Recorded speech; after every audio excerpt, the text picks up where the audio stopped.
Good morning, Karen from Quantum Heart Awakening. Today we're just going to do a collective reading to see what is going on. Okay. Thank you for being with us, Spirit. What do we need to know for the highest and best good of self on the planet? What are we confronting? What is this next chapter about? Thank you so much. We have By the Book in reverse, and I don't normally read from the book, but I am going to. It's an 11 card. Okay. By the book, essential meanings: abiding by social rules, conformity, respecting cultural or family customs, universal laws, but it's in reverse. Okay, it says, now is the time for a real change in consciousness, as you are incited to revolt. Wow, okay, here we go. Challenge the structures that are limiting authentic progress. It is not enough to rebel in small ways. This is a call to revolution. Focus on what you really want to achieve, regardless of whether it feels so far outside the box that established order may reject it. Genius, invention, and transformation are rarely comfortable and less likely to be accepted by the mainstream. It may be a time for you to say no to the way of your group, take a stand, and make real changes. It could be that structure of your inner world is alerting you to the need for a complete overhaul. This is a time for transformation, so let go of the fear of change. Your intuition will lead you through the darkness. There is no turning back now. Trust that light will dawn. Epiphanies will surely lead to miracles. Wow. Okay. Anything else, Spirit? Anything else? Thank you. Yeah, this is a time of honoring the intuition that's already flowing through you. What's on the other side of this rebellion, and this could be internal or external, is the land of milk and honey, is your prosperity, is your most aligned life, your soul mission, your purpose. What's in the unconscious? Orphaned. That's interesting. Let me just put this right here so we can remember to keep an eye on it. Okay, Spirit, thank you so much. Where should we go next? Thank you. Let me just do a quickie shuffle. Thank you. Let me just see if there's anything I want to say or anything coming through. The rebellion caught me off guard because in my own personal life there's a lot of peace. There's not quite a conventional rebellion. And I think this is important to name because rebellion to one person and a revolution to revolting to one person is going to look totally different to another person. For instance, sometimes rebelling looks like maybe you're an activist, maybe you stand up for a cause, maybe you're fighting for the monarch butterflies not to die, maybe you're fighting for whatever your cause is. Maybe it looks like that, maybe it's that obvious and that direct.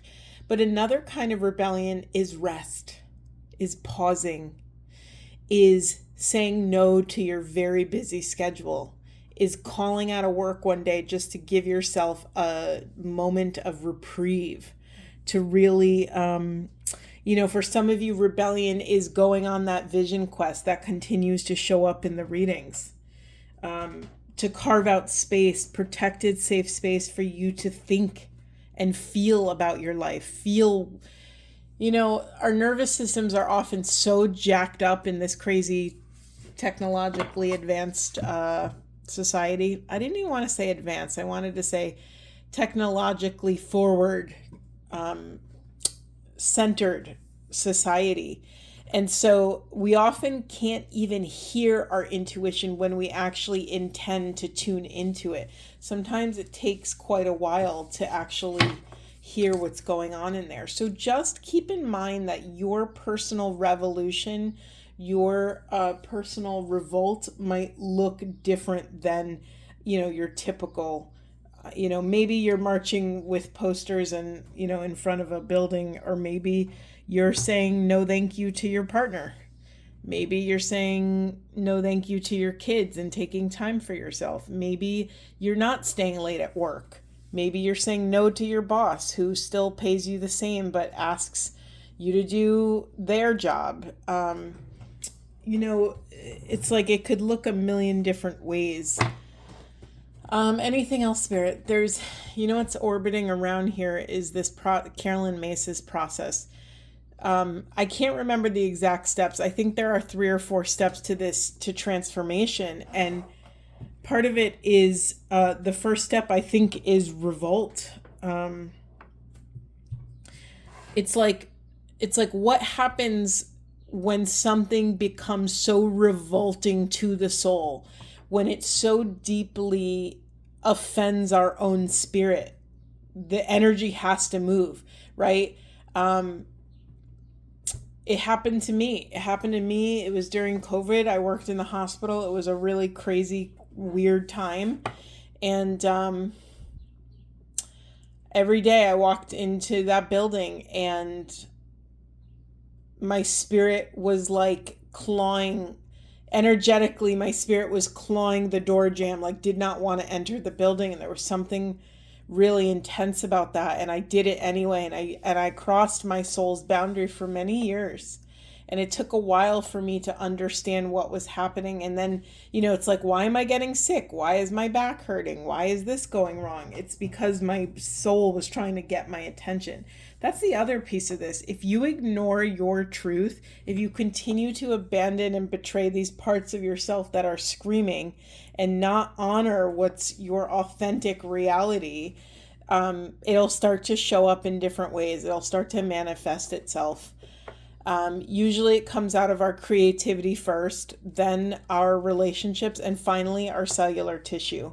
So this is a really big deal. At some point we have to honor that honoring the soul is a health issue, is a physiological health issue. Sorry, I keep kicking the camera. Apologies. Okay, Spirit. What do we need to know? Anything else? Oh yeah, thank you for saying that.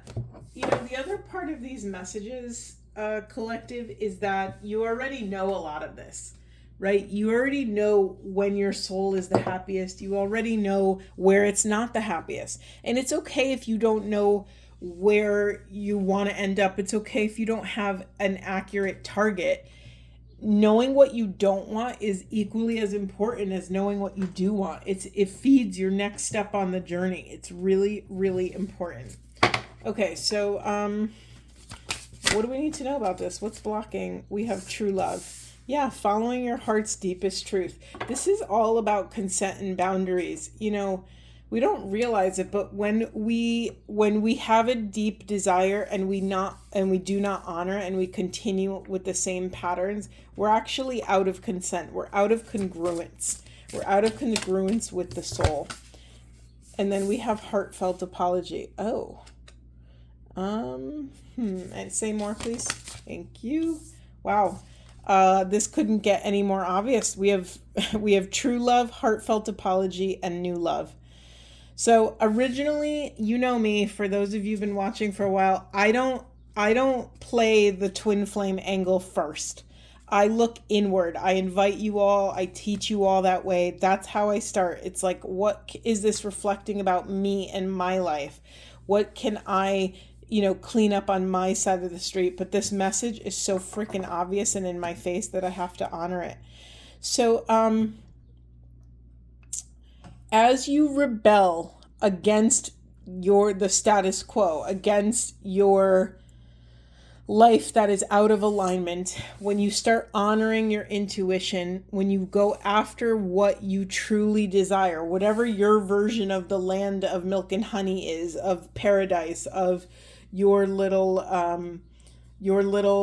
Eden, if you will, and start to excavate your truth, your own true love, it clears the past. It clears the past, allows you to be present, and makes way for a more aligned future to come in. All right, here's what I'm tiptoeing around, and I can't believe this. We have true love, heartfelt apology, and new love. So, okay, very clear message. Either an old love is coming in and being rekindled. There's something here about maybe someone's coming to heal something, to communicate with you, to really bring in a healing conversation, one filled with apologies and accountability, or this awareness is allowing you to apologize to the parts of self that did not listen, that put you through pain and suffering for many years. Okay, Spirit, thank you so much. I was wondering where this orphaned. What's being pushed into the shadow are any part of self that we have orphaned, any part of self that we have refused to parent. This is a huge message here, collective. Any part of self that we have abandoned and betrayed, we are being asked to bring those parts out of the shadows into the light and fall in love with the truth of what is being shown to you now. To fall in love with parenting, to fall in love with reclaiming this sort of inner family system, inner or outer family system. I just want to see if there's anything else. Is there anything else, Spirit? Very direct message. And it's funny because I actually tend to, as a reader, lean away from the very obvious direct message just to inquire in the subtle, nuanced energy surrounding the obvious message. We could always go to the obvious message. It's always right there for us. It's like picking the obvious fruit off the tree, but maybe a fruit that's higher is actually sweeter. So we have fidelity, and we also have spirituality, psychic energy. Yeah, this is like, have you been faithful to your path, collective? This is a call to, listen, I'm a twin flame reader. I'm a oracle working with hierogamy energies. My mission and purpose is to shift collective consciousness towards authenticity, unconditional love, and infinite oneness. So we have to keep things transparent and honest here. All of my readings fall under this sort of inner marriage, this inner union between our feminine and our masculine. And so are you remaining faithful to that? Can you take accountability for both sides of your inner feminine and inner masculine? Are you honoring the spiritual truth of that inner union? Are you connecting with source? Are you honoring the orders that you've been given? At some point when you incarnated here, you accepted ordination. You accepted your holy task. And so you are being called to implement that task in your life. And somewhere along the way, you've betrayed and abandoned that task. So can you parent yourself long enough to remain faithful to this path and see what's around the next corner? The other thing, I just have to say this because it keeps popping in my heart. The other thing that continues to show up in all of the readings is this teaching and learning energy. A lot of you are meant to be leaders for new earth, a new paradigm. Imagine a life where authenticity, unconditional love, and oneness was the baseline reality. I mean, it's the dream, right? It's the dream. And so if you can't feel it in your own heart, you won't be able to access it and live it and embody it out in the world. So you're being really called to do what you need to do for this next leg of the revolution.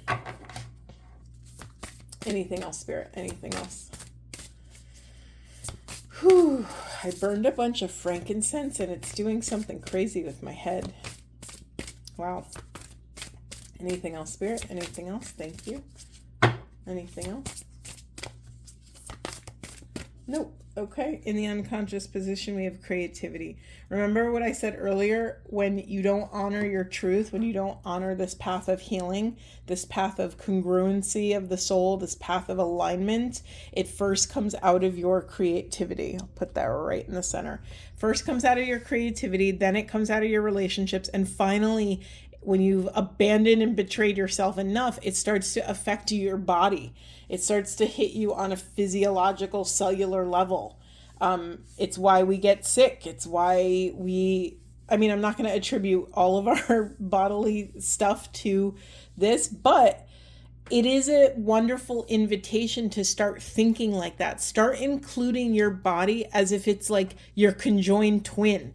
It's like you wake up every day and your body's with you. Your body is always with you. And if you actually entertain it, if you actually pause and give it space to speak its truth, it will reveal so much to you. It will reveal the roadmap to its peak functioning, to its happiness, to its most abundant version of self. I started actually doing that this morning. I used to rebound a lot, like on a mini trampoline, and I used to start my day like that. And I don't know why I stopped, but I feel so much better. I know it's great for like lymphatic, activating your lymph system and, moving a lot of the waste around in your body. But just like little things, like just listen to your body. My body has been looking at the trampoline. I had it leaned up against a wall. It's been looking at it for like weeks, but my conscious mind never clicked it in. Oh, hey, that's actually a divine message. That's divine guidance. Let me pull it out and do that. And honestly, it's been helping just get me moving. I like to walk. I know this is so dumb. I can't believe I'm telling you this, but I like to walk 1,000 steps in my house before I even leave the house. I don't know why mentally it like kickstarts me, and it's like a lovely little habit.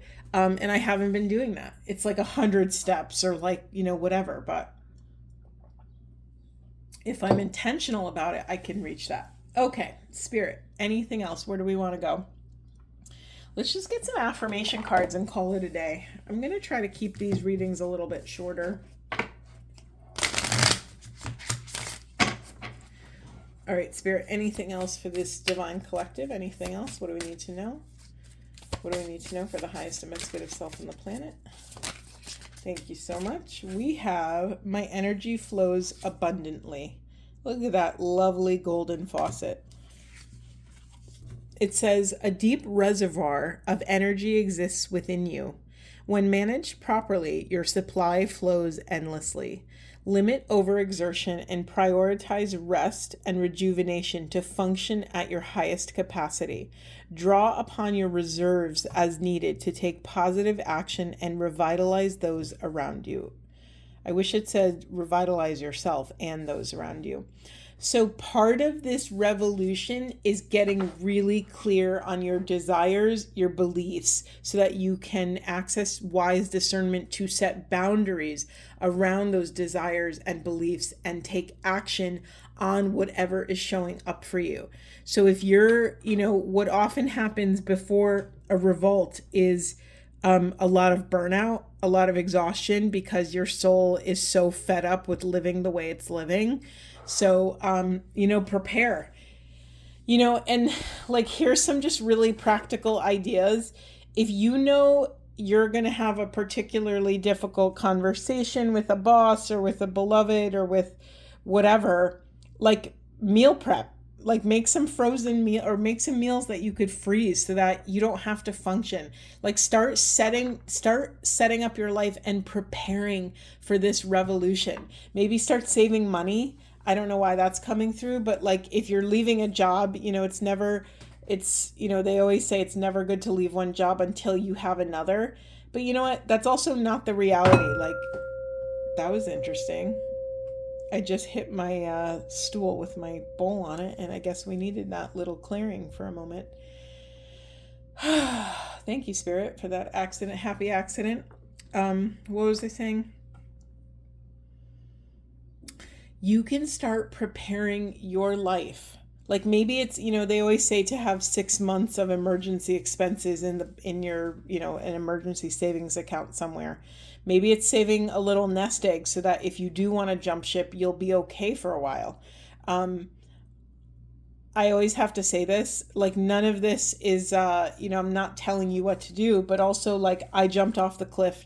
I jumped off the cliff with no safety net. And that was 4 years ago, and I'm still kicking. So, everyone has their different path, and you have to figure out and feel into what is right for you. I'm going to take all these. We had a bunch. We have, I love and honor myself. It says, the same compassion and appreciation you give others is equally, if not more, important to show yourself. Words of affirmation, accepting mistakes, setting clear boundaries, and following your intuition are just some of the ways you can express and magnify self-love. And then we have, I express gratitude and joy. Give thanks. Cultivating a life of gratitude helps us to live more intentionally in the present moment and appreciate day-to-day life. Expressing that gratitude creates space to be a more content and joyful human being. And then we have this I am dope card. These cards make me laugh. You are a unique individual and your originality makes you extremely dope. I haven't heard that since like the 90s. You have a purpose and a path that is vital and tailored specifically for you. Remember to recognize yourself as special and wear this confidence proudly.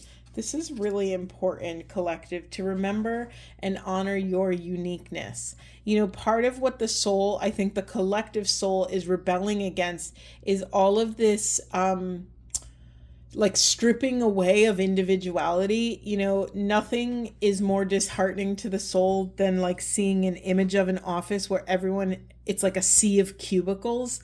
That bothers me so much. It like triggers my spirit. You know, I mean, I'm someone who like longs to be barefoot on the earth and like hippie vibes, you know.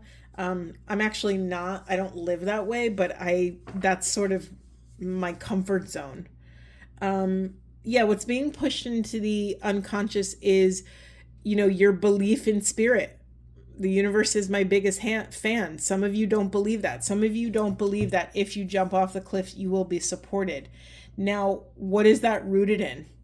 Because remember, everything around you, all of your perceptions are mirroring back to you a version of self.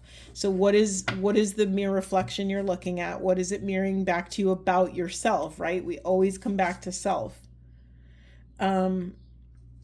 Yes, some of you are not honoring that the universe has your back and will support your soul's deepest, most authentic truth.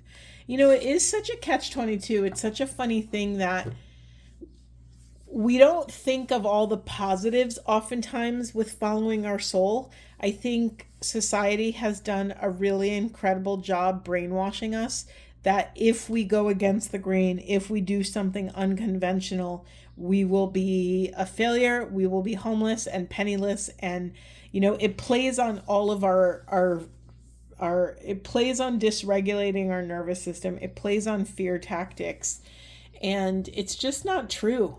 Anytime I have taken aligned action and made really impeccable discernment over where I feel called to, over what excites my soul, I always, every single time I am gifted with something, with a wonderful divine gift. Whether I learned the thing I needed to learn, I get the message, I learned a lesson, or I meet a great contact who is going to walk with me for the next chapter of this life, or a new collaborator, or someone.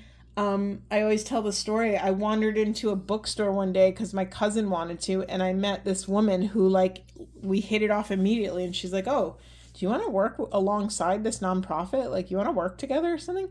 And her and I have been kind of like, she has her nonprofit and I have my work, and somehow they weave together, and it's been lovely. And I would have never, ever, ever been able to meet her intentionally. It's just something that happened because I love my cousin and I wanted to go for lunch with him. So we picked a spot in the middle, and then bada bing, bada boom, you know, it all unfolded.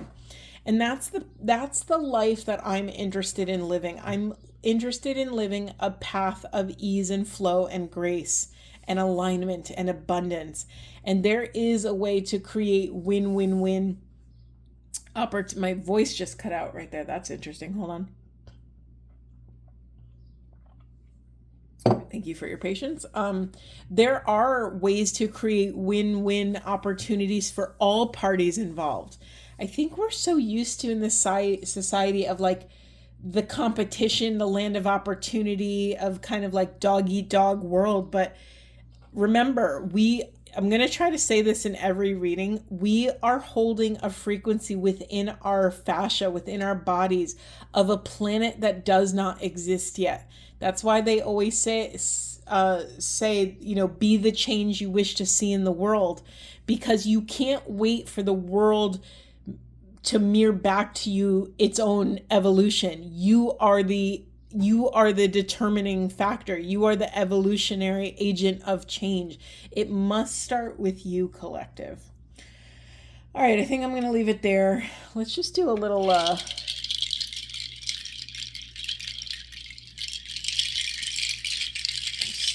clearing.